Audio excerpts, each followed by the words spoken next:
Board, popularly known as SERB, in Department of Science and Technology, Government of India. He has been spearheading the research and innovation in our country through various schemes of SERB. I'm very glad that today he is with us to discuss on structuring research and innovation upconversion in universities. Friends, you know that we need to strengthen the research ecosystem in our higher educational institutions. When I say strengthening research ecosystem, it is not just only doing the basic research, which of course is very much needed, but how to take the basic research to applied research and ultimately to a prototype. And then maybe the HEI can start a startup based on these prototypes and take these products to the society. Today, we have many challenges, and it is only we who can find the solutions to those challenges that we are facing. Because while we need to cooperate with the research efforts that are going on globally, it is important that we strengthen our own research ecosystem so that we are not dependent on others. In fact, we should be contributors to finding solutions to the global problems. With that intention, we have started this Chetana series where experts such as Professor Sandeep Verma will come and share their ideas and experiences. These lectures are live streamed on our social media platforms. For example, last week, we held a Chetana series on establishing R&D cells in universities. You will be surprised to know when I talk to many universities, either personally or online, still in many universities, there are no R&D cells at all. That's the beginning point if you want to consolidate and improve the research ecosystem in the universities. UGC has recently come up with guidelines on establishing these R&D cells and what should be the objectives of these R&D cells and how they should work hand in hand with the faculty and students of the universities so that the research and innovation in our universities grows. Last week, we invited about 13 universities where they have established these R&D cells and successfully contributing to improving the research ecosystem. We thought by learning from the experiences of such universities, other universities also will be motivated to establish the R&D cells. I'm sure today's lecture by Professor Sandeep Verma will provide many more ideas to further strengthen our research ecosystem in higher educational institutions. So with those comments, I would like to once again very warmly welcome all of you who have joined through our social media platforms, and more importantly, Professor Sandeep Verma, who is going to deliver today's lecture. Sandeep ji, please go ahead. Namaskar, sir. I'm incredibly honored to join today for the Chetana lecture series, and I would like to thank Professor Jagdish Kumar for this invitation and this incredible opportunity to interact with so many distinguished academicians, academic leaders who would propel our universities in creating their right R&D footprint. And as Chairman Sir mentioned, taking our research, basic research to translational level and to certain prototypes and products which would be beneficial not only for our country, but to generate the kind of revenues we are looking for universities and the footprint that we are going to create with such endeavors. So please allow me to share my screen. I'll take a few seconds.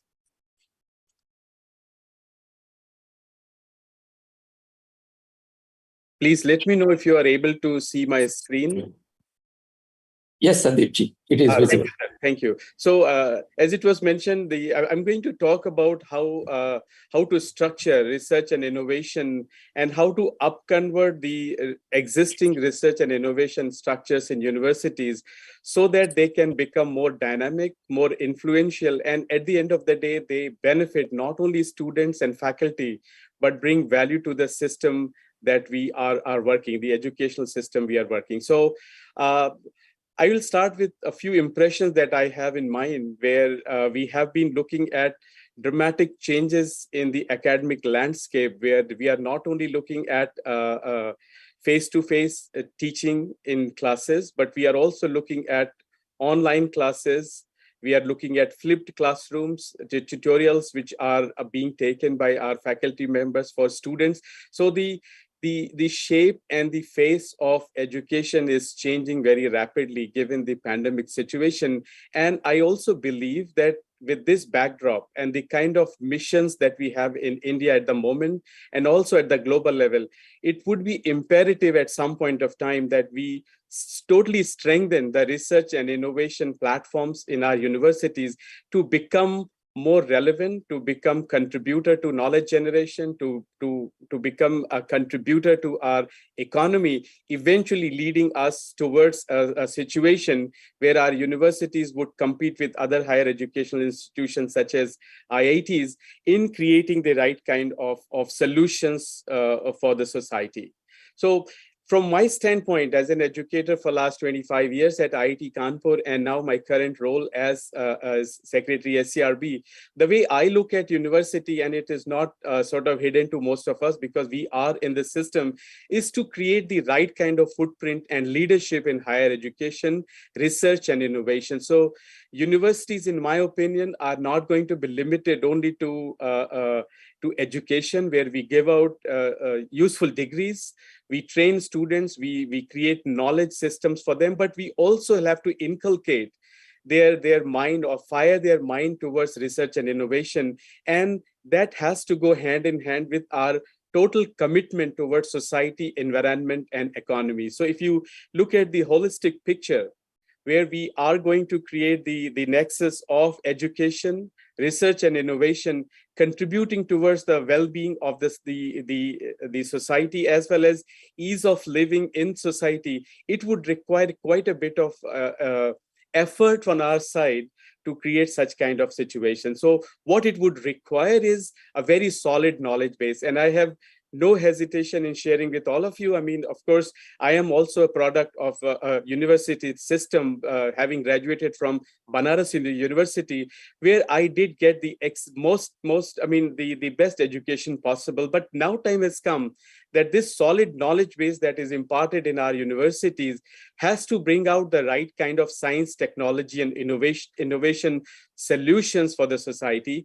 And the universities will have to play a significant role in devising new policies to create connected systems. When I say connected systems, means you are not only engaging student and faculty, but you are also engaging government, funding agencies, local and national businesses, startup ecosystem, MSMEs, and other universities. So this holistic cluster, or the connected system of such entities, will have to come together, driven by a university, to create an intellectual powerhouse, which is eventually going to be very useful and very in a very focused way. It would give us results in a desired direction.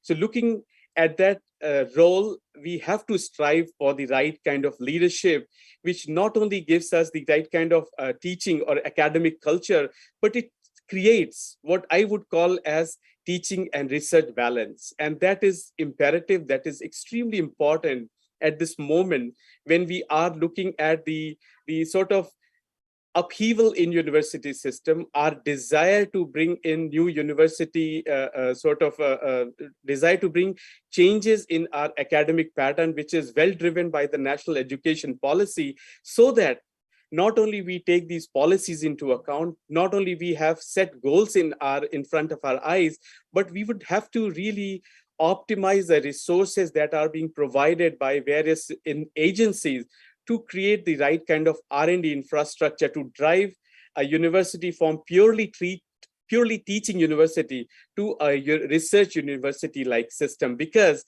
then and only then we would have the right kind of scale coming out of university innovation and impact, at the national level, for example, that would give us the right kind of visibility. And of course, we talk about rankings. We talk about how to grade our university systems and IIT and educational systems. And such kind of effort or such kind of efforts would help us how we go in the right direction to create the highest visibility and most impactful rankings. So I am looking at a research-centric education agenda, which not only enables us to address problems of interest, problems of national interest, missions of national interest, but also creates these students which are skilled for future.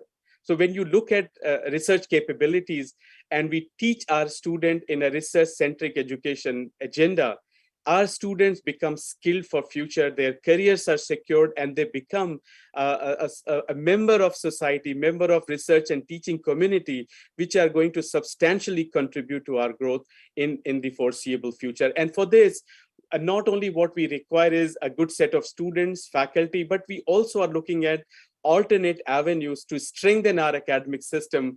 For example, by bringing professor of practice, and I read with much interest that UGC has brought this draft policy of professor of practice, which is going to be a game-changing, literally game-changing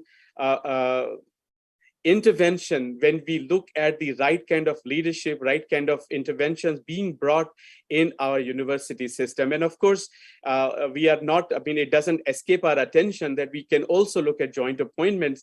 And I'll talk about this Vajra Fellows in a little bit, where I encourage all universities to approach SERB for Vajra Fellows, which are from colleagues of PIO or NRI origin, who could be made adjunct professors in our universities, in our system.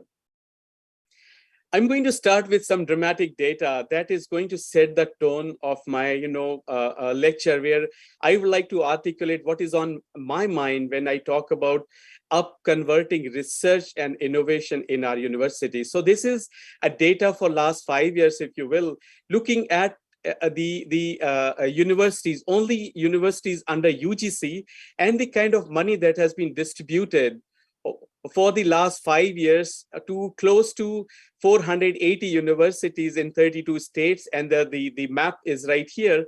This data is sourced directly from Department of Science and Technology portal dashboard, where about 3,900 crores have been released over 5 years for research funding. And I have highlighted with this oval circle, I mean, with this oval, the kind of numbers we are looking at. If you remove the outliers at the top, which are the top two RDST institutions, so we will not take that into account, then is Indian Institute of Science, then other universities follow like BHU, Punjab University, Jawaharlal Nehru University, Jadavpur University. But what we are looking at, these universities which are covered by oval, there in last 5 years, from anywhere from 18 crores to 48 crores have been funded for research capabilities to drive research in the institution. But the jury's out. I mean, you can figure out if this number is less or more. But what I believe is that these numbers can always be improved if we can create the right kind of culture in our universities, the right kind of philosophy in our system, that it is imperative that we move towards a research culture within our university by creating, as Chairman pointed out, R&D cells and other enabling mechanisms which will help us grow in our research and innovation ecosystem within a university. So if you have any doubt about these numbers, you can always contact me. But let me give you another example of funding from DST, which is limited to FIS, where you are trying to create R&D infrastructure. So FIS program, as most of you would know, it is development infrastructure. And I have taken only the data from the universities or academic institutions within UP. So out of within UP, over so many years, over about 7 to 8 years, we have given up close to 167,000 crore, 167 crore rupees. And in university system, particularly Bhimrao Ambedkar University and Banaras Hindu University are leading in R&D infrastructure money that has been obtained from DST through the FIS program. So the reason I wanted to show these slides is that there are activities happening in our university campuses. It is just that we have to up-convert these activities to a much higher level to create the right impact. So a question comes to our mind is that why is research up conversion so crucial, and why are we talking about it today? Because if you were to compare three universities, and I have put pictures here, University 1, University 2, and University 3, given if everything else remains the same, the number of students or faculty or the grants obtained from UGC remains the same, what is that we are doing between the three universities that would stand one of the universities apart from the rest of the two, where not only we are looking at teaching philosophy to our students or the kind of pedagogy which is being imparted to our students, but also the kind of research that goes on in our university, because higher order research or up-converting research and innovation in universities is going to augment our critical thinking of faculty, critical thinking of students, postdoctoral fellows, research scientists, and everybody who comes into contact without the distinction of being either in science, humanities, traditional knowledge systems, mathematics, or technology. You do not have to define it by a discipline, but critical thinking in your discipline would come if the research up conversion happens, and that eventually adds a new dimension to teaching. And that is going to bring in, when you are trying to hire faculty in your university, more acclaimed faculty would join, more committed faculty would join, because they know that this particular university is the hotbed of research and innovation. And that allows not only getting the right kind of faculty, but students get happier because they are skilled in a different way. And this reinvigorate the entire learning and research ecosystem within a university. And inevitably, when you have the right kind of momentum going, you would find that these faculty members are able to build facilities.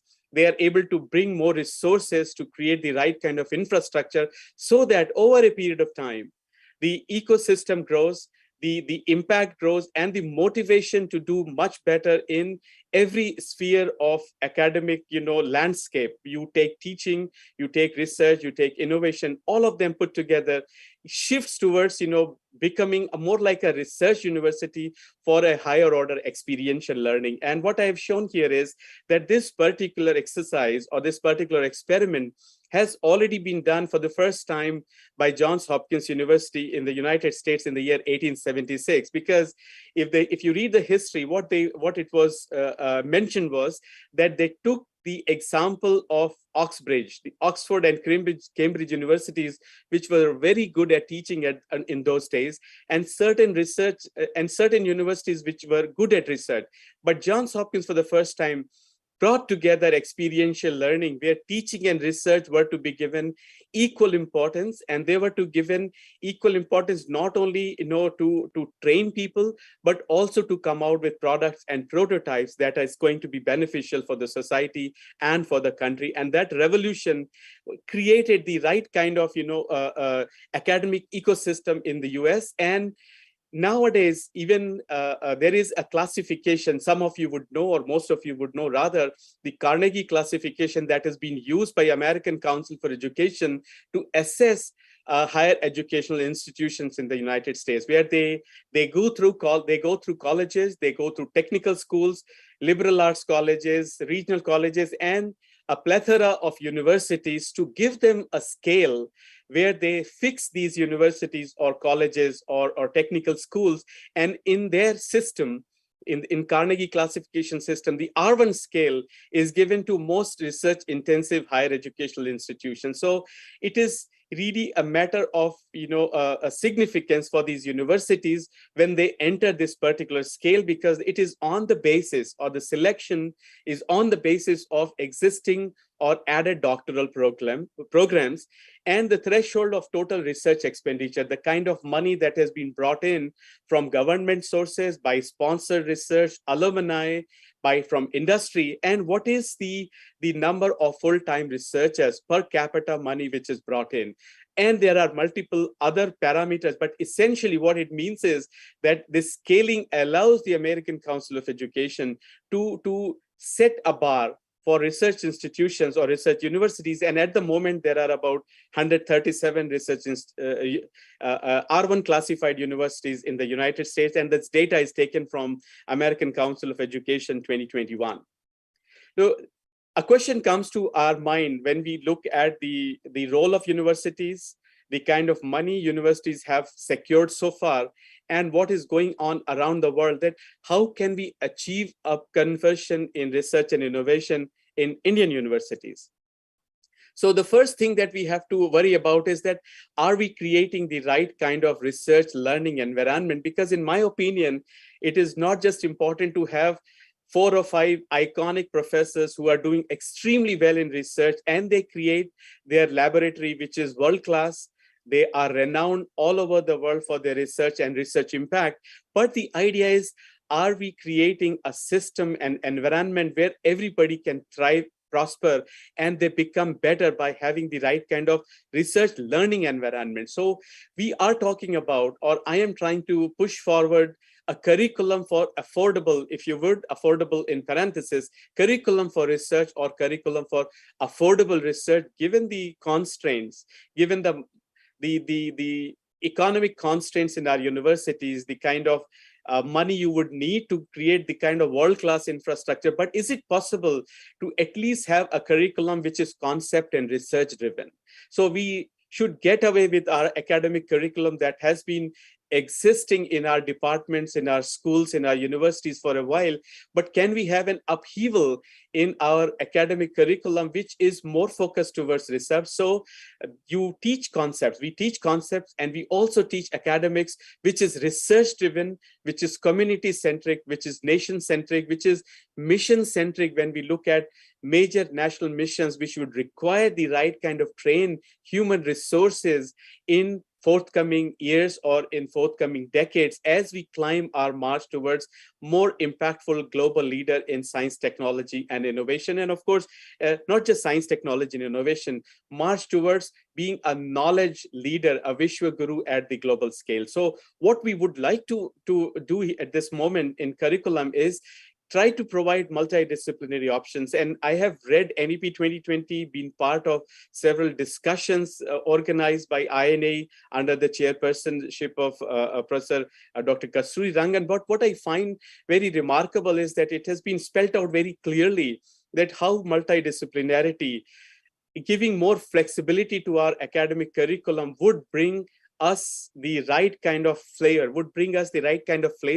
as we move towards newer education order. And of course, I have to highlight Professor of Practice, because I am particularly delighted in IIT's Professors of Practice have been there for a while, started by MIT in the US in early 70s. Nowadays, this Professor of Practice would bring in the right kind of value when we look at multidisciplinary options. We have to find out the curriculum that allows for radical collaborations, even at the level of bachelor's thesis. We should be encouraging thesis also at bachelor's level, good theses which would bring radical collaboration for integrated solutions. So every brick that we put in the wall to climb the ladder is going to bring together a variety of disciplines such as science, technology, humanities, traditional knowledge, business, and community values together, so that our academic curriculum strengthens the concepts and it nurtures creativity. It does not make our students rote learning, robots, if you will, so that, their concepts can be translated to creativity. And that is going to become increasingly important as we train the next generation of students in our campuses. So how to create this research learning environment? So in my opinion, it is four helical bundle, if you will, where we have to look at investigator-centric environment, which leads to observational research. So individuals create their laboratories, they do research, they observe what is going on in their particular narrow discipline. And that is one thread that is going to be very critical as people in their own discipline train students. And the second thread is knowledge demand centric. So what is the knowledge needed at the moment? For example, when we talk about electric vehicles, so are our universities doing enough research that can be sent in the pipeline of electric vehicle, the right kind of batteries, new anodes, cathodes, recyclability, waste management of batteries? All that is knowledge demand centric. We talk about cyber physical systems, we talk about the upcoming quantum mission, how this knowledge can be collaborated or can be brought in place within university system to create even research clusters between 4 to 5 universities. So not to spread too thin. So each university doesn't have to start quantum mission or quantum related research activity. Let us point out 5 universities. Let us identify 5 to 10 universities who could be part of clusters in a given discipline. And the third thread, in my opinion, is community-centric, where the clusters that you create are brought to either technical communities or societal communities, where we look at their problems and we use our investigator-centric, knowledge demand-centric approaches to address the problem of our communities. And eventual most important thread could possibly be, as it was being talked about, the translation has to come with business-centric research learning environment. So if we could have these 4 threads tightly knit together within university system, we would be able to collaborate and co-create on a scale that is going to be felt, that the impact of it would be felt across India and also at the global scale. But if you talk about collaborative process, let me take you, offer you a sort of a suggested workflow, if you will, of the collaborative process. And this idea is taken from the website of Principal Scientific Advisor to the Government of India, where they are proposing how industry-led science could be done in academic institutions, where you would start with R&D initiatives and some preliminary work, where ideas can be germinated, idea factories could be created, cluster could be brought together so that the individual and preliminary results could be transferred to a science, technology, and innovation cluster of a given academic or of several academic institutions, so that they can incubate it well. And once you have incubated, you can evaluate the results and solutions if they are up to your liking, up to global standards. And then your ideas, then your solutions are ripe to take it to industry through a memorandum of understanding. And this collaboration then expands to implementation of solutions, leveraging SMEs, and then finally translation and value addition to a preliminary R&D development that started in your laboratory or in a given university, all the way taken down to value addition. And this is an ideal situation. This is what all of us are rooting for when we put out taxpayers' money for the benefit of research or to benefit researchers and students, that the return on investment of taxpayers' money, and this is my passion actually, has to be in such a way that you create the top knowledge, which is going to be very useful to create a translational ecosystem that is going to benefit the economy, that is going to bring palliative care to our society. And that is where we should start looking at when we talk about a research upconversion. So from institutional point of view, the kind of support structures that would be needed are knowledge exchange framework. So I encourage universities to create such framework within universities that are first being the framework being which is centered around knowledge. So we would like to have the engagement from student, faculty, and community. We are talking about society in general.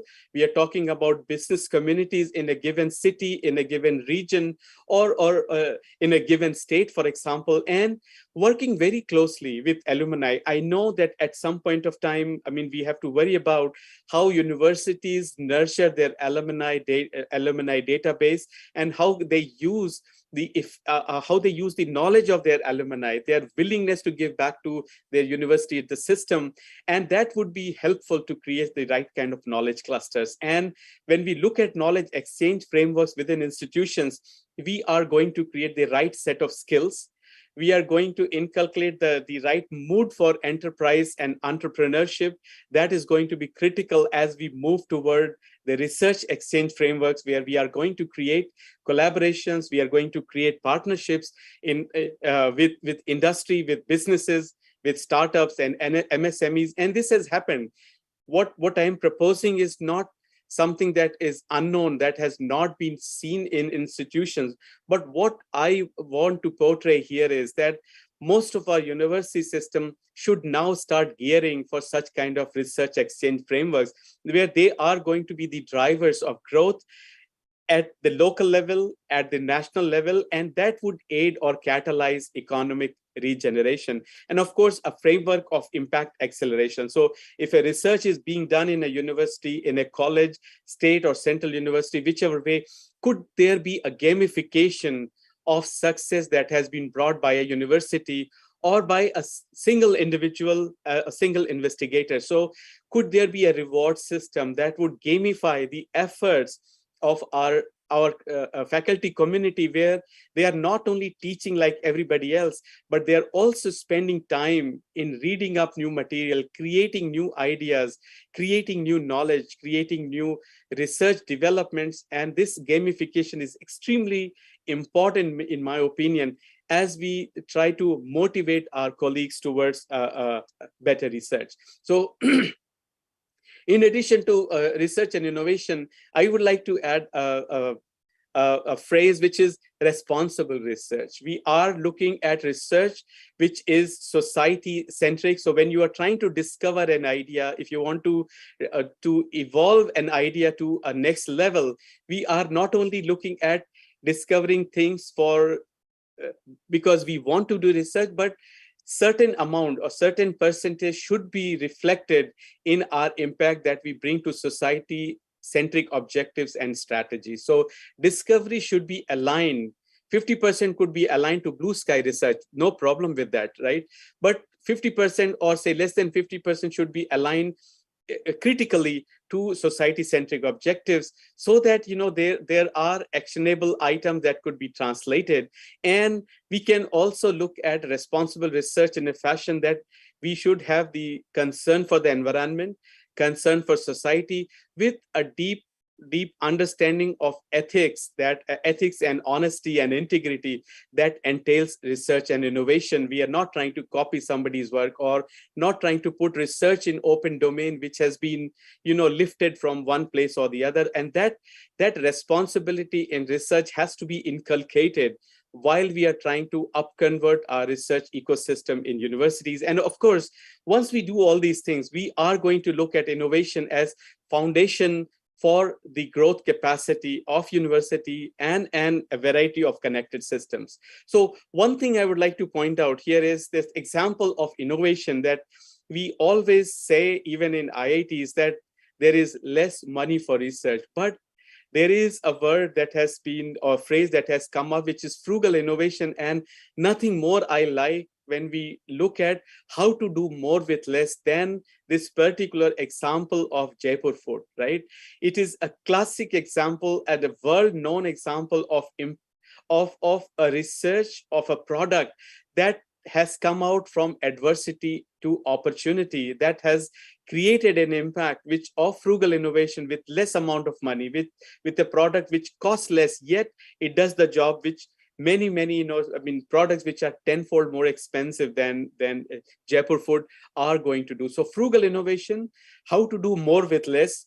You know that Jaipur food has rehabilitated about 2 million people in India, and we have had, as I read in literature, about 78 camps in 33 countries to take this product, to take this frugal product of a product of frugal innovation, where the value proposition has been created within India, value creation has been created within India, and the capture of the value, notwithstanding its cost, has brought palliative, relief to a number of people who would like to have such kind of prosthetics. So frugal innovation, we always keep in mind that there is a chance to do innovation even with less resources, and that is going to bolster the university and the R&D pipelines by having these four verticals, if you will, where we should be consolidating what is our current academic strength in a given university or a given college by mapping all academic R&D that has been done so far, bringing together publication, bringing together IPR, trying to talk with the right kind of people who are into translation like Geeta, Bairak, and various other bodies, how these IPRs could be taken to the next level of R&D through right kind of learning that can happen within university by creating the R&D platforms, real or virtual labs, tinkering lab for students, and a variety of opportunities that are going to connect academia and industry and to create the next generation of the knowledge base. And all this, what is being done is eventually for the benefit preparation, synthesis, scale up, and eventual realization of a product.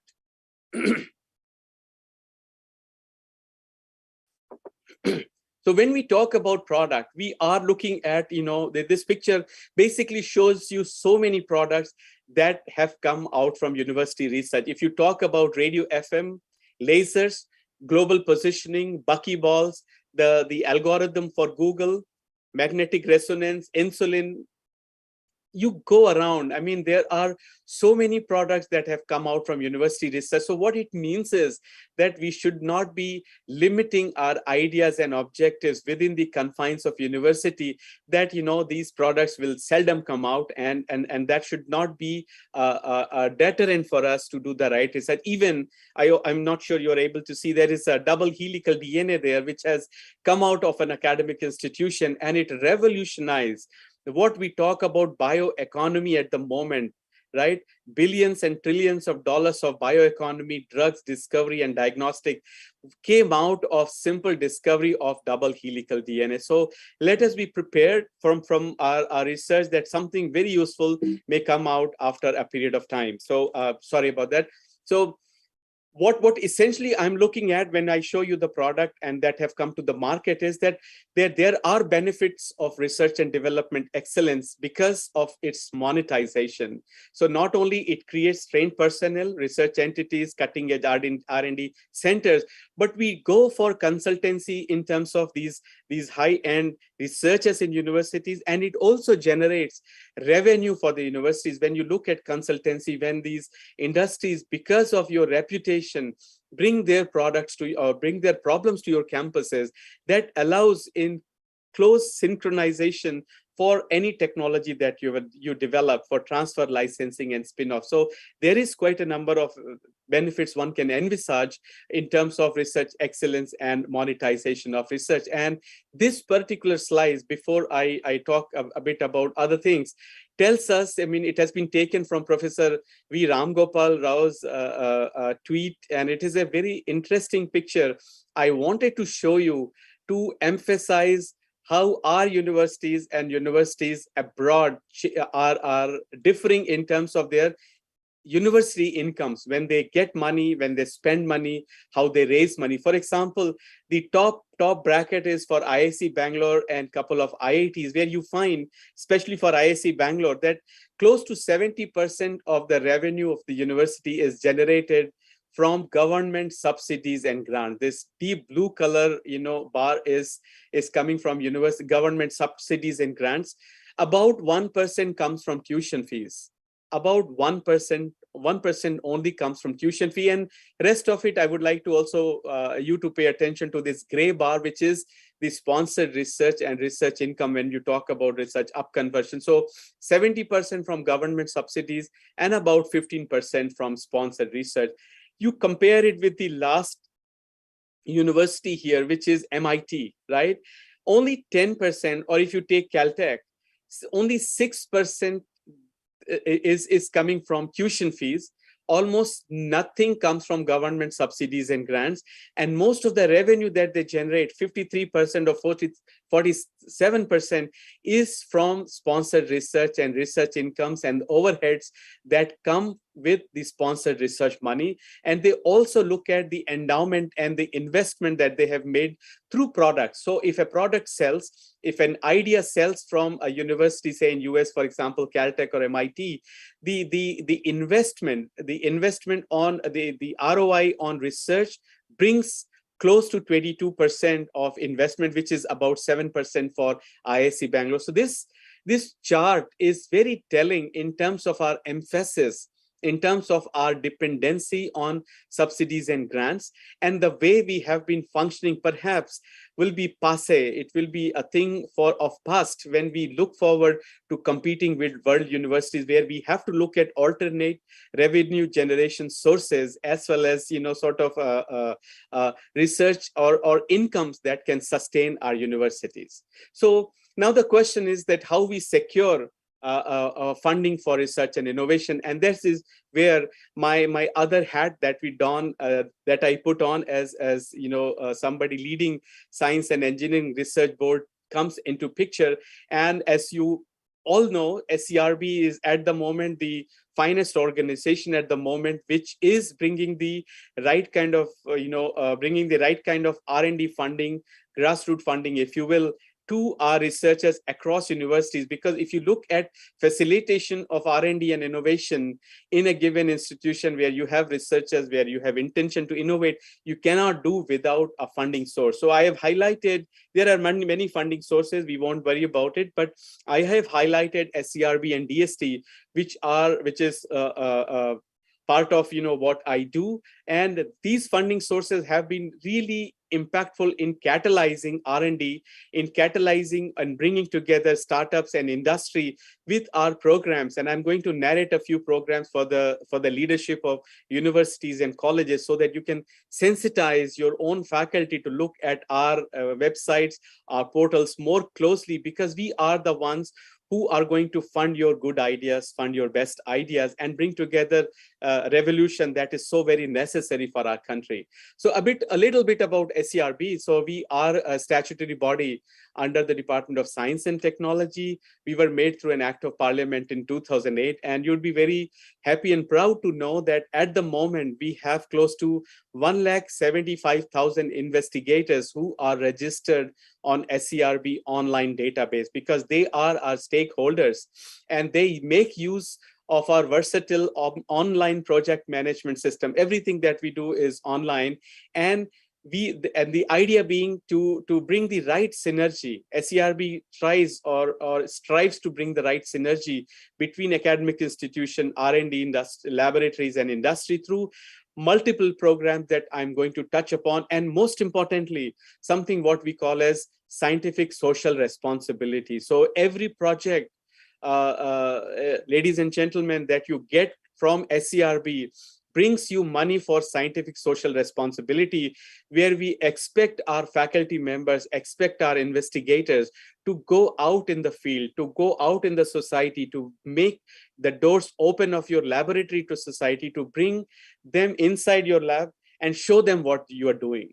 Connect to society, connect them that their money, their taxpayers' money is being used for something very useful, and that is going to be so very critical for us. And I'm very happy again to share with you that we have been consistently aiming for 100% fund utilization in each financial cycle. So if you look at a glance, we are one of the most internationally known and competitive research agency in terms of planning, promoting, and funding excellent research in all emerging areas of science, technology, and innovation.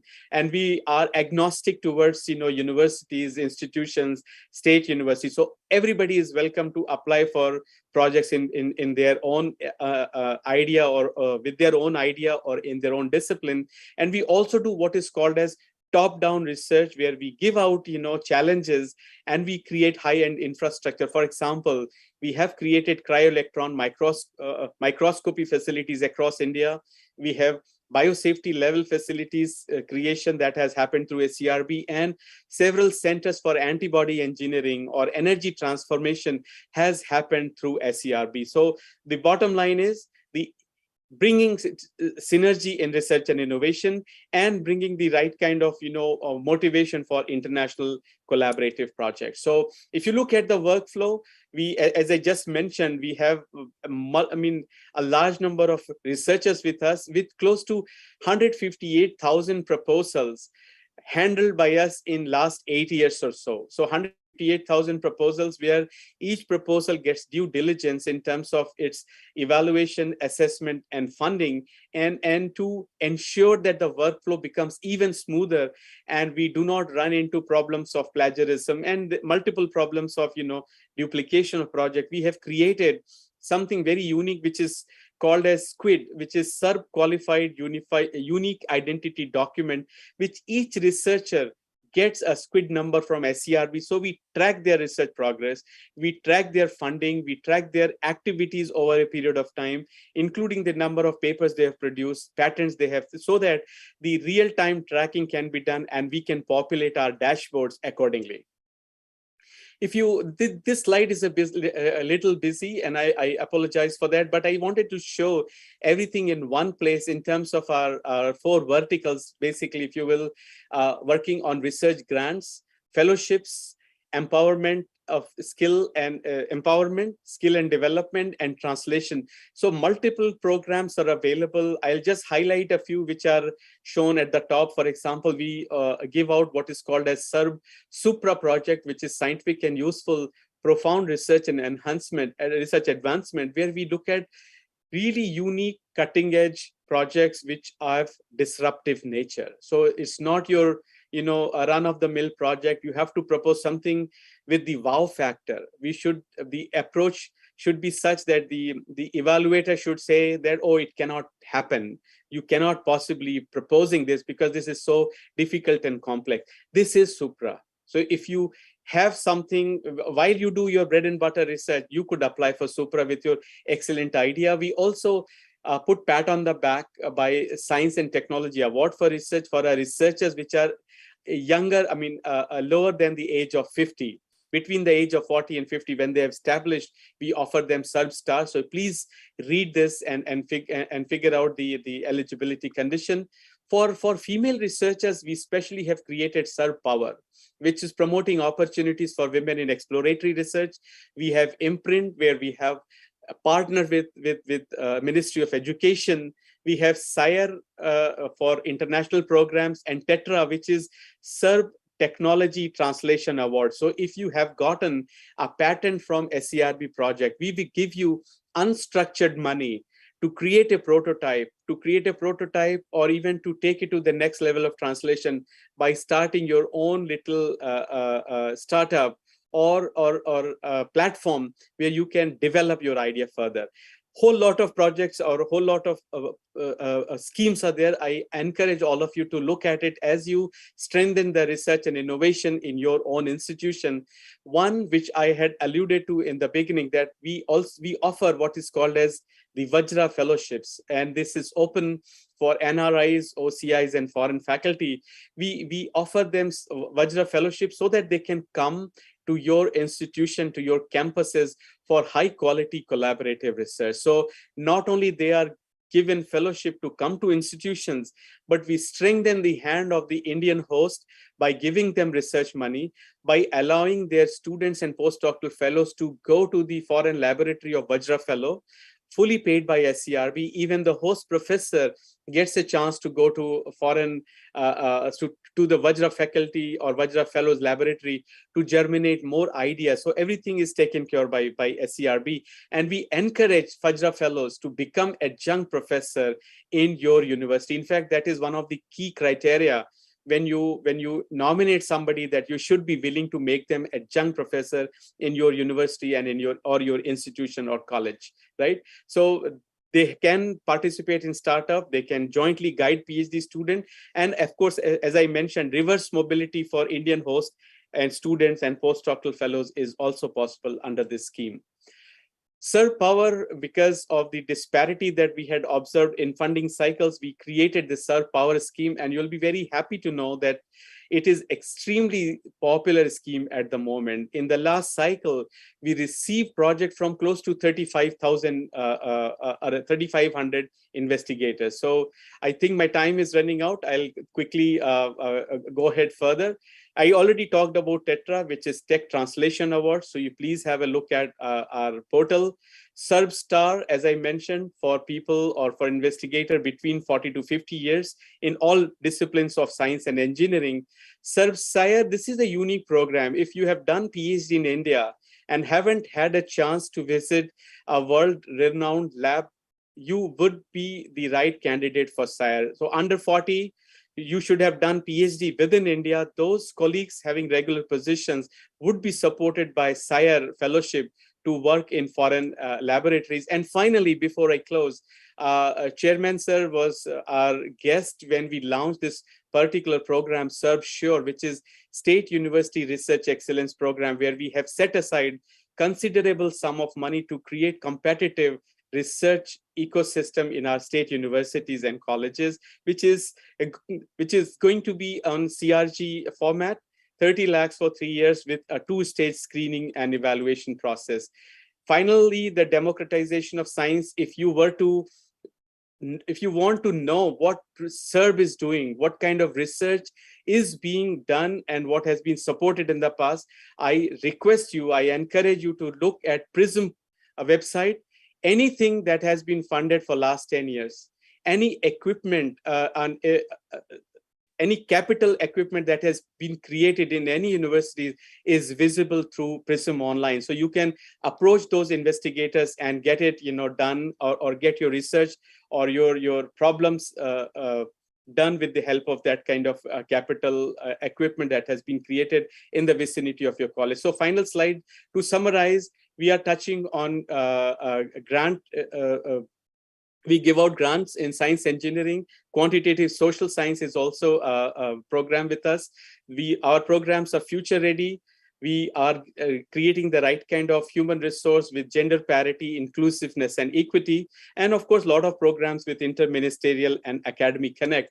With these few thoughts, I close my Chetana lecture today by thanking our chairman, sir, for giving this opportunity. And I assure you, I am always available. SERB is available to connect to you. If you have any questions about creation of R&D platforms, we'll be more than happy to come to your campus virtually to give you the right kind of advice and the right kind of ideas to go in the direction. And with these words, I'll leave it here, and I thank all of you for the wonderful opportunity. Thank you so very much. Back to you, sir. Thank you, Sandeep ji, for a very comprehensive and wonderful lecture within about 45 minutes. I'm sure our audience must have been immensely benefited through this lecture. This lecture will be available on our social media platform as a recording version of this lecture, and I'm sure thousands of students and faculty in the coming days will be watching this lecture. Sandeep ji, I have received a few questions. Since we have a limitation on time, I request you to provide brief answers to these queries that I have received from the audience. So one of the questions is how to strengthen the experimental research work in our university system. I think it's a question that has been, crossing all of our minds, that research infrastructure, the experimental research facilities in many universities is suboptimal. Having said this, we also realize that it may not transform overnight. It takes decades of, consistent funding to create the right infrastructure and also to keep up with the advances made in a certain discipline. But my suggestion is that, we should look at cluster approach. We should bring together universities where we have strength. We should pool our resources, and we have done it. I have done it when IIT Kanpur did not have certain pieces of equipment. We have gone to Delhi. I have personally gone to Delhi with my samples to do research. I have camped there for a few days, and that is how we had overcome these impediments 25 years, in the past. So what I request is that let us look at the capacities in nearby places, pool the resources, start the revolution. And of course, once the revolution starts, I am pretty sure the ecosystem will be created. Right. Sir. The other question is, considering the challenges that we are facing as a nation, and also the challenges that are there globally, in which emerging research areas we should be focusing on? So, I mean, I would not say which research area, because there are so many colleagues listening, so many vice chancellors. So I would not pinpoint but for me as a regulator or as a person sitting at SERB, we have been looking at strengthening the national missions. And if you look at SERB portal, we always ask you that which of the national mission is your research broadly going to contribute to. So let us resolve that our research would be aligned to a national mission, be it food security, it could be drug discovery, it could be electric mobility, or it could be cyber physical systems or quantum mission, which is going to be so important for coming days, right? Quantum security, quantum computers, as we leapfrog from being an infotech giant in conventional computing now to quantum computing. So these areas, when we align it with national missions, or for example, national security, cyber security. So you can just go through the challenges that are being faced by the nation and try to align your research according to the need that is going to come in next 25 years. That would be my answer for this limited time. Right. There is one more question.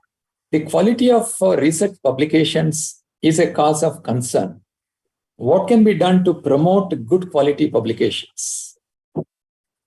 That's an excellent question. That again is an effort that has to come from individual investigators. So when we look at the numbers, of course, we are number 3 in terms of quantity. Although even in numbers, between the first and second and third being India, there is a huge gap even in quantity. But in quality, we are down because right now, publish in quality journals require the most modern experiments to prove your hypothesis unequivocally by a host of techniques, a host of approaches, be it computational, be it experimental, and that does definitely requires the right infrastructure. So we have not been hitting, the right kind of pitch because of certain disparities in our infrastructure.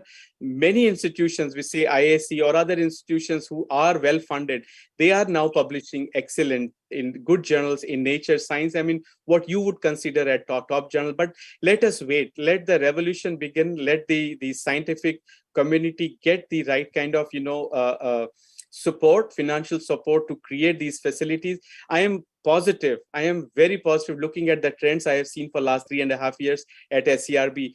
We are on an upward trajectory. We will soon see a difference in quality in coming decade. I'm sure about it. Right.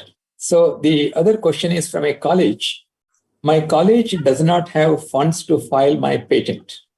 Can SERB help researchers like me?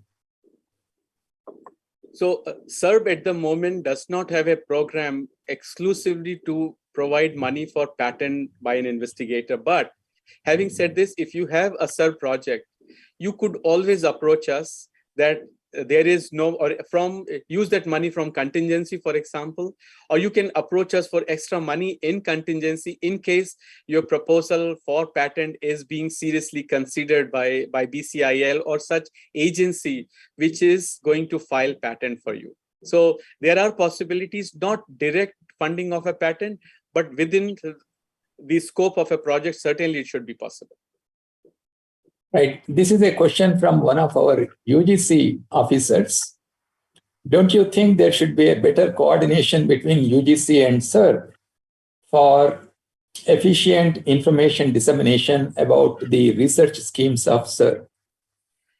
I cannot agree with you more. I think I have spoken to SERB when he was here for the launch of SERB Sure, that certainly the largest stakeholder at the moment student-wise, faculty-wise, are our universities.